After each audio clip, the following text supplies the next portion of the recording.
आइए मेरे दोस्तों, आपका स्वागत है हमारे YouTube चैनल पर।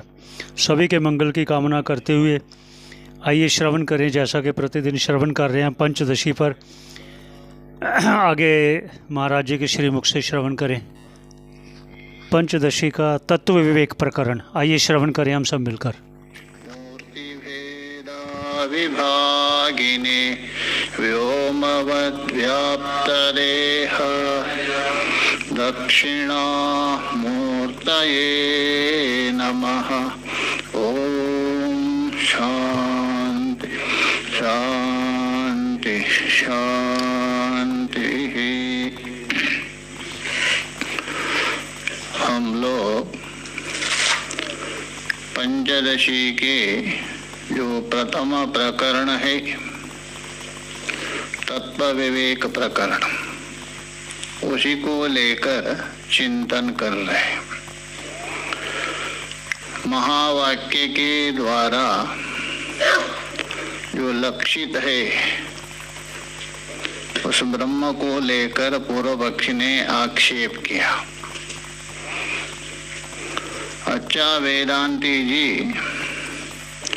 महावाक्य के द्वारा जो प्रतिपादित ब्रह्म है, क्या वो सविकल्प है अथवा निर्विकल्प है? ये दोनों बनेगा नहीं। सिद्धांति ने उसके विकल्प के ऊपर ही विकल्प किया। पूर्वपक्षी ने जो विकल्प किया था उसको लेकर ही असद उत्तर, जात्युत्तर के द्वारा।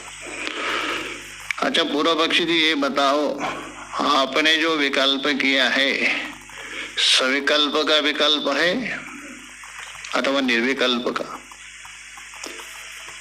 निर्विकल्प का विकल्प होगा ही नहीं, और सविकल्प गैरी करे तो वहां सविकल्प का अंतर्भूत भी एक कह विकल्प आ गया और उसका विकल्प, दोनों एक है। यदि एक मानेंगे तो आत्माश्रय, उसी यदि भिन्न मानते हो अन्योन्याश्रय, और उसे भी अलग मानेंगे तो चक्र कहेगा। और उसके बाद भी जो ब्रह्म को लेकर पुनः विकल्प होगा तो अनवस्था दोष आ जाए। तो इसलिए दोनों में दोष है। ये केवल बात जिसको लेकर नहीं है, गुण को लेकर, क्रिया को लेकर, जाति को लेकर, सब गुण में गुण रहता है अथवा निर्गुण में, जाति में जाति रहती है और जाति रहित में, ये सारा सभी में दोष है। इसलिए जितना भी ये दोष दिया ना विकल्प का, सभी में समान है। तो पूर्व पक्षी ने कहा, अरे बाबा ये छोड़ दे दो तेरी बात, जो हमने कहा उसको आपने बिल्कुल निराकरण किया। तो इससे सदुत्तर क्या है? ये तो असदुत्तर है ना।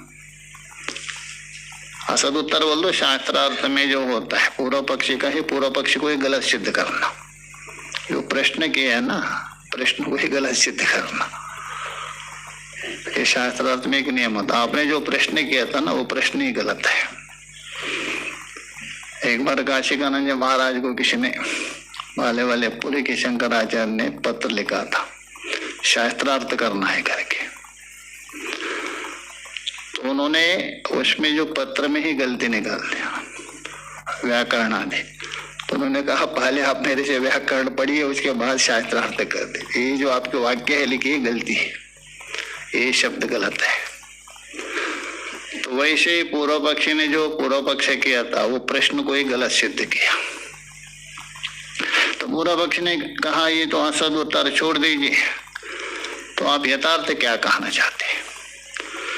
तो कहा दिया, तेन स्वरूपस्य सर्वमेतद् इष्यतम्। इसलिए विकल्प बनेगा नहीं। किसमें? ब्रह्म में विकल्प नहीं बनेगा। ब्रह्म में छोड़ दीजिए, मैं हूं अंतिम में जो निश्चय होता है, मेरापन निषेध होने के बाद अंतिम में मैं होता है, क्या वो सविकल्प है क्या निर्विकल्प? आप सोचिए, अंतिम में जा जो अहंकार आदि से रहित सबका निषेध करने के बाद शुद्ध जो अहम अस्मि मैं हूँ, अब बोलते ना मैं हूँ, और क्या सविकल्पक है निर्विकल्प? क्या दूसरे के ज्ञान हो रहे, क्या दूसरे बोध करवा रहे, कैसे ज्ञान हो रहे? ये विकल्प बनेगा नहीं हो, क्योंकि स्वयं प्रकाश है, उसमें कोई विकल्प नहीं बनता है। विकल्प जो कर रहे आप अपने बुद्धि के अनुसार, विकल्प कर रहे आप आपकी विद्वत्ता के अनुसार, विकल्प जो कर रहे आप अपने प्रतिभा के अनुसार, किंतु उसका विषय नहीं हो, इसलिए उसमें कुछ बनेगा नहीं। इसलिए कहा विकल्प बनेगा नहीं किसमें? ब्रह्म में। और ये गुणादि सारे जितने भी जो है ना, अलग नहीं है, वास्तव में उस ब्रह्म के स्वरूप है। सर्वम खल्विदम ब्रह्म, इसमें आरोपित है ये सब। सर्वम एतद इष्यताम, ये ब्रह्म का ही स्वरूप है, अर्थात उसमें अविद्या के द्वारा कल्पित है। तो यहां तक हुआ था। आगे देखिए, आगे बता रहे भवतु एवं अन्यत्र प्रकृते किमायातम इत्यतः आह। एवं अन्यत्र भवतु, एवं बोल तो इस प्रकार जो आपने कहा, विकल्प किया था ना गुणादि में, इसलिए बोल रहे एवं अन्यत्र। अन्यत्र बोल तो ब्रह्म अतिरिक्त अनात्म पदार्थेषु, ये अन्यत्र का अर्थ। ब्रह्म से अतिरिक्त जो अनात्म पदार्थ है ना, उसमें अन्यत्र एवं भवतु। एवं भवतु का मतलब ये जो पूर्वोक्त जो विकल्प किया था ना, पूर्वोक्त जो वार्ता, वो ठीक है, उसमें रहने दे दो। एवं भवतु एवं अन्य। तो प्रकृति की मायातम, जो प्रकरण चल रहा है ब्रह्म को लेकर, तत्व को लेकर, उस प्रकरण में किमायातम, इसे क्या सिद्ध हो गया, इसमें क्या प्रयोजन सिद्ध हो गया? प्रकृति बोल तो ब्रह्म के विषय में, किमायातम, उसमें क्या आया? इत्यतः आहा। तभी सिद्धांति बता रहे, अच्छा प्रकरण में क्या आया सुनना चाहते हो ना, सुन ले लो, सावधान, घबराओ मत, आराम से सुनो। तो उसको बोल रहे आहा, श्लोक के द्वारा बता दे। विकल्पा तदभावाभ्या संस्पृष्टात्म वस्तुनि विकल्पितत्वलक्ष्यत्वा संबंधाद्यास्तु कल्पितः। बस प्रकरण में यही आ गया। मैंने पूछा ना प्रकरण में क्या आया, बस यही आया। क्या? विकल्पः तदभावाभ्याम, विकल्प और विकल्प अभाव, चाहे तो विकल्प हो अथवा विकल्प का अभाव हो, दो लेना। असंस्पृष्टः आत्मवस्तुनि, आत्मवस्तुनि असंस्पृष्ट, जो आत्मा वस्तु है, आत्मा को वस्तु बता रहे, बाकी सब अवस्तु है, पीछे भी बताया था। क्योंकि वस्तु तावद परम ब्रह्म, नित्यम सत्यम ध्रुवम विभु, इदमारोपितम यत्र भाति भाति के नीलः नीलतादिवत्, ये सब आरोपित है, वस्तु केवल ब्रह्म है। ऐसे जो आत्मा वस्तु नहीं है तद ब्रह्म स्वरूप, तो इसलिए बोल रहे आत्मा वस्तु नहीं बोल तो आत्मा स्वरूप में, ब्रह्म स्वरूप में। असंस्पृष्ट संबंध रहिता, कश्य विकल्प हो अथवा अविकल्प, दोनों भी नहीं है। और ये क्यों विकल्प और अविकल्प क्यों? ना सत का संबंध है ना उसमें असत का संबंध है, वो सत्य भी नहीं है असत्य भी नहीं। हाँ, सत्य नहीं है, दोनों भी नहीं, दो नहीं बन सकता, एक ही। वो वो सत भी नहीं असत। सत और असत होता है किसको लेके होता है? बुद्धि को लेकर। बुद्धि जहाँ विषय करती है वहाँ सत होता है, बुद्धि जहाँ विषय नहीं करती वहाँ सत होता है। बुद्धि का विषय गीता में उठाए भगवान भाष्यकार ने, ना सतो विद्यते भावा में। तो सद और असत होता है आपको बुद्धि का है। घटो अस्थि कहते क्या हम, बुद्धि घट को विषय किया, घटो अस्थि कहा, और बुद्धि का विषय नहीं हुआ, घटो नास्ति। क्या ब्रह्म बुद्धि का विषय है क्या? नहीं। तो सद और असत कैसा होगा?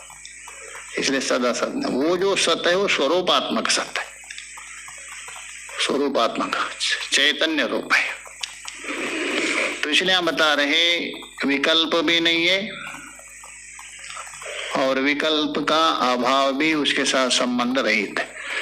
असंस्पर्श मतलब असंस्पृष्ट बोल तो संबंध रहिता। कुत्रा आत्मा वस्तु नहीं। तो अर्थ हो गया परमात्मा परब्रह्म में विकल्प और विकल्प अभाव का संबंध बिल्कुल है ही नहीं, बस वास्तव में। तभी जाके उसको कहना बड़ा निर्गुण निराकार। निर्गुण भी है, निराकार, निर्बीज सत्य है। विकल्प अभाव आदि होता है ना, वो सबीज में होता है, निर्बीज में नहीं होता है। तो यदि पूर्व पक्षी कहेंगे अच्छा आपने कहा दिया ब्रह्म में आत्मा में न विकल्प है न विकल्प का अभाव है, तो सारा ये कहाँ से आ रही है? ये लक्ष्य है, ये वाचा है, ये ज्ञातव्य है, ये सब कहाँ से आया? सब ब्रह्म में हो रहे हैं ना। ब्रह्म लक्ष्य है, ये ब्रह्म का लक्षण है, ये कहाँ से आ गया? तो उसका उत्तर दे रहे देखिए, विकल्पितत्व लक्ष्यत्व, चाहे तो विकल्पितत्व हो अथवा लक्ष्यत्व हो अथवा संबंधादि, संबंधादि से और भी लेना, ये सब क्या है? कल्पिता। ये सब ब्रह्म में कल्पित है नहीं। जैसा रस्सी में न वहाँ सर्प है, न जलधारा है, न भूचिद्र है, न वंशखंड है, सब कल्पित है।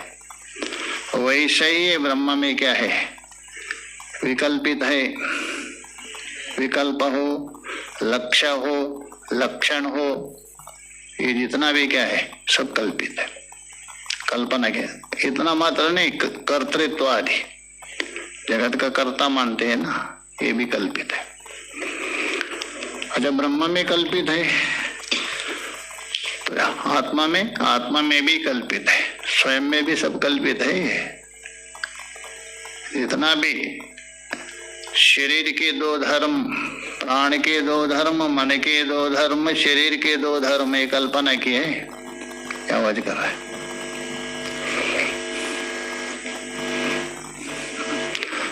दो धर्म कल्पना किया है। प्राण के दो धर्म कल्पना किया, मन के दो धर्म कल्पना किया, और शरीर के, प्राण के दो धर्म कौन है? भूख और प्यास, क्षुधा पिपासा प्राणस्य। मन के मनसा शोक मोह को, जन्म मृत्यु षडूर्मि रहित शिवा, ये कल्पना किया। मैं भूखा, मैं प्यासा, मेरा जन्म हुआ, मेरी मृत्यु हो रही करके, ये कल्पित है सब। ठीक है मेरे के विकल्पेति, विकल्प तदभावाभ्याम, चाहे तो विकल्प हो अथवा विकल्प का अभाव। विकल्प उसका अर्थ कर रहे हैं, ये मूल का है, उसका अर्थ कर रहे हैं। विकल्पेन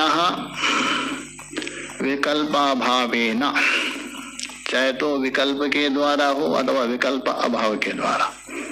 च असंस्पृष्टः आत्मवस्तुनि, न विकल्प के द्वारा विकल्प से संबंधित है, न विकल्प का अभाव से। असंस्पृष्टा बोल तो संस्पृष्ट का मतलब है संबंध, असंस्पृष्ट का मतलब है संबंध रहित, कुत्र? आत्मा वस्तु नहीं, आत्मा में।